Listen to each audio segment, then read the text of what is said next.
এখন সংসদের চতুর্থ অধিবেশনের প্রথম বক্তব্য রাখবেন মিস্টার হারুন। মাননীয় সদস্য, আপনার সময় 6 মিনিট। ধন্যবাদ মাননীয় স্পিকার। মাননীয় স্পিকার, আমাদের এই বাংলাদেশ প্রকৃতির অপরূপ সৌন্দর্য ভরা এক শান্তির ভূখণ্ড। বিশ্বের দীর্ঘতম সমুদ্র সৈকত, পৃথিবীর বৃহত্তম ম্যানগ্রোভ বন এবং হাজার বছরের সংস্কৃতি সহ এদেশের মাটিতে জন্ম নিয়েছেন বহু জ্ঞানী গুণী মানুষ, যা আমাদের দেশের গর্ব। কিন্তু অত্যন্ত দুঃখের সাথে বলতে হয়, এই স্বাধীন সোনার দেশে আইনের অবহেলা থাকার কারণে আজ সাধারণ জনগণ ভালো নেই। মাননীয় স্পিকার, আজ আমি এদেশের সাধারণ জনগণের দুঃখ কষ্টের কথা তুলে ধরতে চাই। বর্তমান বাজারে নিত্য প্রয়োজনীয় জিনিসপত্রের দাম এতটাই বেড়ে গেছে যে সাধারণ খেটে খাওয়া মানুষ দিশেহারা হয়ে পড়ে। চালের দাম, তেলের দাম, গ্যাসের দাম বাড়ে, কিন্তু সাধারণ মানুষের আয় বাড়ে না। এই অভাবে পরে দেশ ও জাতির উন্নয়নের আশা করা যায় না। মাননীয় স্পিকার, আজ দেশের হাজারো শিক্ষিত যুবক বেকার ঘুরছে। বাবা মা কষ্ট করে পড়াশোনা করায়, কিন্তু পড়াশোনা শেষ করার পরও চাকরি নেই।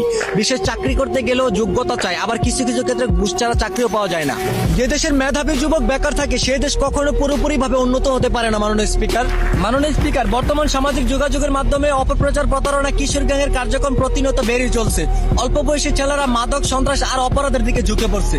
পরিবার, সমাজ, প্রশাসন সবাইকে একসাথে মিলে কাজ করতে হবে, নইলে ভবিষ্যৎ প্রজন্ম ধ্বংস হয়ে যাবে। মাননীয় স্পিকার, স্কুল কলেজ এমনকি মাদ্রাসা যাওয়ার কোথাও মেয়েদের রক্ষা নেই। ধর্ষণ, অবিচার, অলিখন প্রতিনিয়ত ঘটে যাওয়ার পরে এর কোনো প্রতিবাদ নেই। তবে আইন যদি সঠিক ও ন্যায় পথে চলতো, তাহলে দেশে এমন ঘটনা ঘটতো না। মাননীয় স্পিকার, আমরা সাধারণ মানুষ বড় বড় কথা বলতে চাই না। আমরা শুধু নিরাপদে থাকতে চাই, শান্তিতে চলতে চাই, ন্যায্য অধিকার নিয়ে মাথা উঁচু করে বাঁচতে চাই। পরিশেষে সরকারের কাছে একটাই আবেদন: দুর্নীতি বন্ধ করুন, দ্রব্যমূল্য নিয়ন্ত্রণ করুন, বেকারদের কর্মসংস্থান তৈরি করুন, সাধারণ মানুষের নিরাপত্তা নিশ্চিত করুন। ধন্যবাদ মাননীয় স্পিকার।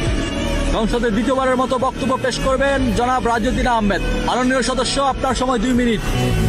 ধন্যবাদ মাননীয় স্পিকার, আজ আমাদের দেশের সাধারণ মানুষের মনের কিছু কথা সংসদে তুলে ধরতে চাই। মাননীয় স্পিকার, এদেশ উন্নয়নের দিকে এগিয়ে যাচ্ছে, কিন্তু এখনো সাধারণ মানুষেরা নানা সমস্যা জীবনযাপন করতেছে। মাননীয় স্পিকার, সকল সমস্যার সমাধান হলো আইন। সুতরাং আইন যদি সঠিক ও ন্যায়ভাবে চলে, তবে দেশে শান্তি ফিরে আসবে। ধন্যবাদ মাননীয় স্পিকার।